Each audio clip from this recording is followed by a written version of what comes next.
Hello everyone and good morning. My name is Vivek Sharma and today we will be discussing three major articles.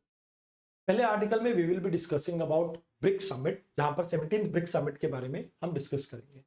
Second article में हम European union 2040 climate target के बारे में बात करेंगे.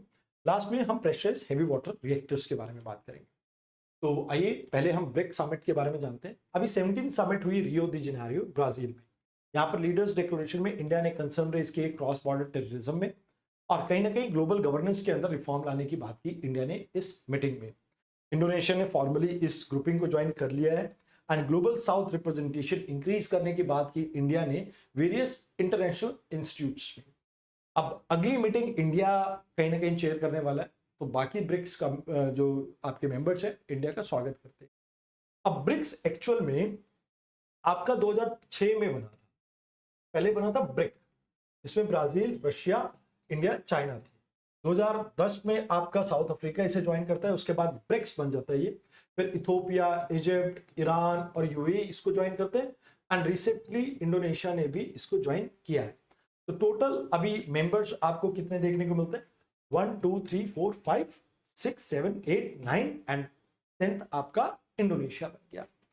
अब ये मल्टीलेटरल एक प्लेटफॉर्म है जहां पर आपके decision mutual respect, non alignment and non interference के बेसिस पे लिए जाते हैं. अब ये ग्लोबल साउथ की वॉइस को रेज करता है. जैसे जो ग्लोबल साउथ के कंसर्न्स है, जैसे क्लाइमेट में फाइनेंसिंग ना मिल पाना या टेक्नोलॉजी का एक्सेस ना मिल पाना, इस तरह के जो या ट्रेड में आपके साथ कुछ गलत हो रहा है, तो उस तरह के ग्लोबल इश्यूज के ऊपर ये डेवलपिंग नेशंस के व्यू पॉइंट्स को शोकेस करता है. आपस में कॉपरेशन कहीं ना कहीं इंप्रूव करता है, चाहे इकोनॉमी की बात करें, पॉलिटिकल की बात करें, कल्चरल की बात करें. देन सस्टेनेबल इन्वायरमेंट को प्रमोट करने के लिए आपस में कोलैबोरेशन के बारे में बात करता है. मोर ओवर इंटरनेशनल इंस्टीट्यूट्स हैं जो उसमें रिफॉर्म की बात करता है. देन लास्ट में पीस एंड स्टेबिलिटी को प्रमोट करने की बात करता है थ्रू इंटरनेशनल कॉपरेशन. अब इसमें बात हुई सबसे पहले ब्रिक्स क्लाइमेट फाइनेंस फ्रेमवर्क की. इन्होंने कहा कि देखो, ये जो डेवलप्ड कंट्रीज है ये हमें तीन चीजों का आश्वासन दे. That is AAI, affordable, accessible and timely. Sorry, not AAI, it's AAT. Timely हमें फंड्स को प्रोवाइड करें. फिर AI के बेसिस पे हमने कहा कि भाई AI के लिए आप एक ग्लोबल गवर्नेंस इनिशिएटिव लाओ UN के एम्बेड में, जहां पर आप सेफ्टी, ट्रांसपेरेंसी एंड इंक्लूसिविटी के ऊपर फोकस करो. AI के सिर्फ कुछ कंट्रीज के पास ये AI टेक्नोलॉजी नहीं होनी चाहिए, डाटा का एक्सेस सबके पास होना चाहिए, ताकि हम सस्टेनेबल एंड एजुकेशन और इनोवेशन के ऊपर AI के यूज को सपोर्ट कर सके अपने देशों में भी. साइबर सिक्योरिटी के कुछ चैलेंजेस हैं, तो कहीं ना कहीं हमें उसके लिए एक UN कन्वेंशन जो हो उसको फाइनलाइज करने की जरूरत है. एंड यहाँ पे पीस एंड स्टेबिलिटी की बात की जाए तो कहते हैं पीस एंड स्टेबिलिटी के लिए, जैसे ईरान में जो हुआ, इसराइल में हुआ, इंडिया में जो हुआ, हमें कहीं ना कहीं टेररिज्म के ऊपर एक ग्लोबल डेफिनेशन को अडॉप्ट करने की जरूरत है. यूक्रेन, सीरिया, फलस्तीन, सूडान, ये सभी UN यहां पर एक्टिवली पार्टिसिपेट करे, इन एरिया के प्रॉब्लम्स को रिजॉल्व करे. Moreover African solution to African problem. Africa में जो प्रॉब्लम चल रही है उसमें बाहरी इंटरफेरेंस की ज्यादा जरूरत नहीं है. अफ्रीका खुद से इन चीजों को हैंडल करे. इन एडिशन टू दिस हम सोशल जो डिटरमिनेंट डिजीज है हम उनको एलिमिनेट करना चाहते हैं, खासकर पॉवर्टी एंड जो आपको यहाँ पर इनइक्वालिटी देखने को मिलते हैं उसके ऊपर. तो कहते हैं ट्रेड के रिलेशन में क्या कहते हैं, WTO के मल्टीलेटरल ट्रेड को हम सपोर्ट करते हैं. Unilateral sanctions, protectionist policy, environment based barrier, खासकर ये जो यूरोपियन यूनियन ने कार्बन बॉर्डर टैक्स लगाया है, कहते हैं इस तरह की चीजों को आप रोकिए. सस्टेनेबल एंड जो आपकी डेवलपमेंट फ्रेमवर्क है उसके अंडर हम ये कहते हैं कि भाई ओवरऑल ट्रेड को हमें प्रमोट करने की जरूरत है. और WTO इकलौता ऐसा मैकेनिज्म है जहां से आप ट्रेड डिस्प्यूट को हैंडल करेंगे, आप यूनिलेटरली ट्रेड डिस्प्यूट को हैंडल ना कीजिए. पेंडेमिक के बारे में, प्रिपेयर्डनेस के बारे में कहते हैं कि भी WTO के हम एग्रीमेंट को बैक करते हैं. हम यूनिवर्सल एक्सेस वैक्सीन और मेडिसिन को प्रमोट करने की बात करते हैं. इक्वालिटी होनी चाहिए हेल्थ केयर के सपोर्ट में. कहीं ना कहीं हेल्थ सिस्टम ग्लोबल साउथ की एक बड़ी प्रॉब्लम है, वहां पर भी आपको सपोर्ट करने की जरूरत है. इसी वजह से हम खुद का वैक्सीन सेंटर भी क्रिएट करेंगे ब्रिक्स का. तो ये चीजें आपको देखने को मिली. अब ब्रिक्स ने एनवायरमेंट से रिलेटेड क्या इनिशिएटिव लिए, तो कहते हैं कि भाई देखो, हम कमिटमेंट क्लाइमेट समिट को भी करते हैं, पेरिस एग्रीमेंट को करते हैं, COP30 को भी हम सपोर्ट करते हैं, बट इन सब में कॉमन बट डिफरेंशियल रिस्पॉन्सिबिलिटी के प्रिंसिपल को फॉलो करना चाहिए, जहां पर डेवलप कंट्रीज ज्यादा स्टेप्स लेंगे as compare to developing, because historically उन्होंने ज्यादा पोल्यूट किया है। तो दैट्स व्हाई हम कार्बन बॉर्डर एडजस्टमेंट मैकेनिज्म जो है इसको रोकने की बात करते हैं, ग्रीन ट्रेड रिस्ट्रिक्शन, इन सबको कहीं ना कहीं ये जो यूनिलेटरली इंपोज किए गए इन सबके हम खिलाफ हैं। देन ब्रिक्स रिसर्च प्लेटफॉर्म हम क्रिएट करेंगे, ब्रिक्स कार्बन मार्केट हम पार्टनरशिप हम लेके आएंगे, एंड मोर ओवर हम कंजर्वेशन के लिए tropical forest preservation, big cat conservation and biodiversity conservation के ऊपर हमारा फोकस यहाँ पे मेजरली रहेगा। तो कहते हैं कि इसमें एक ग्रेन एक्सचेंज इनिशिएटिव भी लॉन्च किया गया, जहां पर फेयर प्राइसिंग की बात की जाती है स्मॉल फार्मर्स के लिए, एंड रेजिलिएंट फूड चेन को हम बिल्ड करेंगे। अब इंडिया क्या कहता है?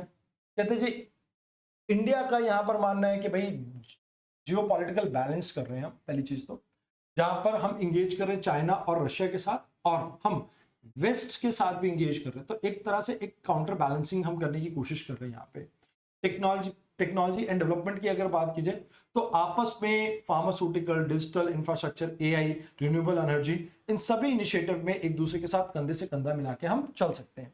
इकोनॉमिक गेम कहते हैं कि भाई इससे आपने इंफ्रास्ट्रक्चर के लिए फाइनेंस मिल सकता है, एंड मोर ओवर आपके ट्रेड रिलेशंस बाकी कंट्रीज के साथ इंप्रूव होंगे, तो वो चीज आपकी बेटर होगी। टेररिज्म को लेके कहीं ना कहीं हम इंटरनेशनल सपोर्ट पाकिस्तान के अगेंस्ट यहाँ से गेन कर सकते हैं। मोर ओवर ग्लोबल गवर्नेंस के अंदर रिफॉर्म के लिए भी हम यहाँ से प्रमोट कर सकते हैं। तो ग्लोबल इंपैक्ट क्या है इसका? देखो, साउथ साउथ कॉपरेशन इंप्रूव होगा, डेवलपिंग कंट्रीज एक दूसरे की प्रॉब्लम्स को समझेंगे, एक दूसरे के साथ आएंगे। मोर ओवर स्ट्रैटेजिक कोलैबोरेशन आपको देखने को मिलेगा, खासकर टेररिज्म के रिगार्डिंग, हेल्थ क्राइसिस से रिलेटेड, क्लाइमेट चेंज से रिलेटेड, तो ये कुछ इंपॉर्टेंट बेनिफिट इससे निकल के आ सकते हैं। आइए अब बात करते हैं यूरोपियन यूनियन 2040 क्लाइमेट टारगेट। तो कहते हैं क्या है ये टारगेट? तो कहते हैं 2040 तक हम 90% अपना कार्बन एमिशन कम कर देंगे 1990 के लेवल से। तो इसमें जो कुछ कंट्रीज है वो कहते हैं कि भाई इकोनॉमिक प्रॉब्लम्स आ सकती हैं, कुछ कंट्रीज में पॉलिटिकल रेजिस्टेंस भी देखने को मिल रहा है, खासकर जर्मनी एंड पोलैंड में। एंड इसमें बस बात इतनी की गई है अभी के लिए, जो चेंजेस लाए गए कि आपका जितना भी कार्बन एमिशन है, मान लो 140 मिलियन टन है, तो आप इसमें से 3% क्या कर सकते हो, बाहर किसी दूसरी कंट्री में प्रोजेक्ट लगा के कार्बन क्रेडिट गेन कर सकते हो। अब कार्बन क्रेडिट होता क्या है? देखो, मान लीजिए आप एक कोल बेस्ड पावर प्लांट चला रहे हैं, इसमें से 10 टन कार्बन एमिशन हो रहा है, तो अब इसकी जगह आप एक सोलर एनर्जी के फार्म बनाते हैं, सोलर फार्म, सोलर पार्क, उससे सेम एनर्जी आप जनरेट कर रहे हैं, और अब ये 10 टन जो आप कार्बन एमिट कर रहे थे, ये आपको कार्बन क्रेडिट के तौर पे मिल जाएंगे। तो इसे पाने के लिए आप forest reforestation, renewable energy, transition of public transport from fossil fuel to electric, methane capture, इन सब चीजों के ऊपर फोकस कर सकते हो। इसका रेफरेंस आपको पेरिस एग्रीमेंट में भी देखने को मिलता है, आर्टिकल 6 के अंदर, जहां पर इंटरनेशनली ट्रांसफर्ड मिटिगेशन आउटकम के बारे में बात की गई थी। और क्योटो 1997 के में भी आपका कॉमन बट डिफरेंशियल रिस्पॉन्सिबिलिटी की जहां पर बात की गई थी, उसी में एक मैकेनिज्म बिल्ड किया गया था, क्लीन डेवलपमेंट मैकेनिज्म, जिसमें आप डेवलपिंग कंट्री के अंदर एक डेवलप कंट्री को इन्वेस्ट करते हुए देखते हो। तो दैट इज देयर। तो ये चीजें आपको इसमें याद रखनी। अब इसमें कुछ कंसर्न्स है, जैसे पहली चीज तो आप डोमेस्टिक एक्शन के ऊपर एक नेगेटिव इंपैक्ट क्रिएट कर सकते हो, क्योंकि लोग लोकल लेवल पे डीकार्बनाइजेशन के ऊपर फोकस ही नहीं करेंगे, वो दूसरी कंट्री में प्रोजेक्ट लेने लगेंगे बिकॉज वो सस्ते पड़ेंगे। देन लो क्वालिटी या इनवैलिड क्रेडिट भी हो सकता है। अब जैसे ग्रीन वॉशिंग की एक प्रॉब्लम है, तो हो सकता है कि अनवेरिफाइड प्रोजेक्ट्स के अंदर आप सस्ते के चक्कर में इन्वेस्ट कर दो और वहां से एक्चुअल में आपको कोई कार्बन एमिशन में रिडक्शन देखने को मिले ही ना। रेपुटेशन डैमेज होगी कि भाई आपकी कथनी और करने में फर्क है। आप कहते हो कार्बन एमिशन रिड्यूस करना है, बट आप खुद के देश में काम ना करके दूसरे देश में काम कर रहे हो।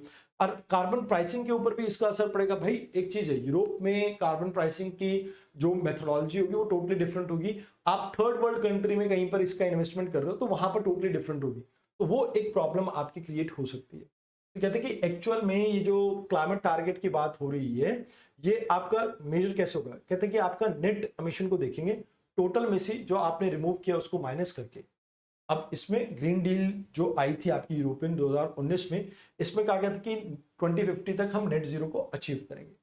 आइए अब बात करते हैं last article of the day की, जहां पे हम बात करेंगे प्रेशराइज्ड हेवी वाटर रिएक्टर्स। अब प्रेशराइज्ड हेवी वाटर रिएक्टर के बारे में हम क्यों बात करें? काकरापारा एटॉमिक पावर स्टेशन के अंदर 3rd और 4th यूनिट आपकी वर्किंग होगी। ये इंडिजिनसली डेवलप की गई है। आत्मनिर्भर भारत कहीं ना कहीं इसको आप सपोर्ट कर रहे हैं। जो हमारा 100 गीगावाट का टारगेट है 2047 तक, उसके लिए एक बड़ा स्टेप है ये हमारा।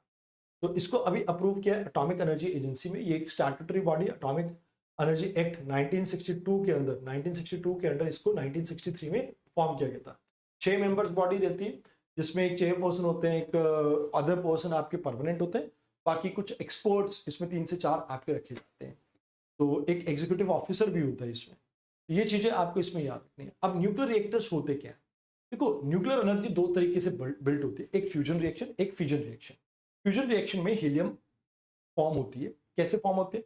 हाइड्रोजन का एक आइसोटोप डेट्रियम, टेट्रियम, आप दोनों को आपस में रिएक्ट करवाते हो, यानी H12 H13, ये दोनों आपस में रिएक्ट करके हीलियम क्रिएट करते हैं 24 प्लस एक न्यूट्रॉन आपका रिलीज होता है। तो इसमें एनर्जी निकलती है। इस एनर्जी से आप स्टीम जनरेट करते हो, स्टीम से टरबाइन रन करते हो, और वहां से पूरी आपकी न्यूक्लियर एनर्जी जनरेट हो जाएगी। दूसरी तरफ आप यूरेनियम का यूज करते हो फ्यूजन रिएक्शन में, जहां पर एक हैवी मटेरियल ब्रेकडाउन होता है लाइटर में। तो यहां पर आप क्या करते हो, जैसे यूरेनियम 235 को यूज कर सकते हो, 235 सॉरी, आप प्लूटोनियम को यूज कर सकते हो, प्लूटोनियम को भी आप यूज कर सकते हो 239 को। तो इनको आप बम्बार्ड करते हो एक न्यूट्रॉन के साथ, और ये जैसे क्रिप्टॉन जैसे लाइटर एलिमेंट्स में ब्रेक डाउन हो जाते हैं।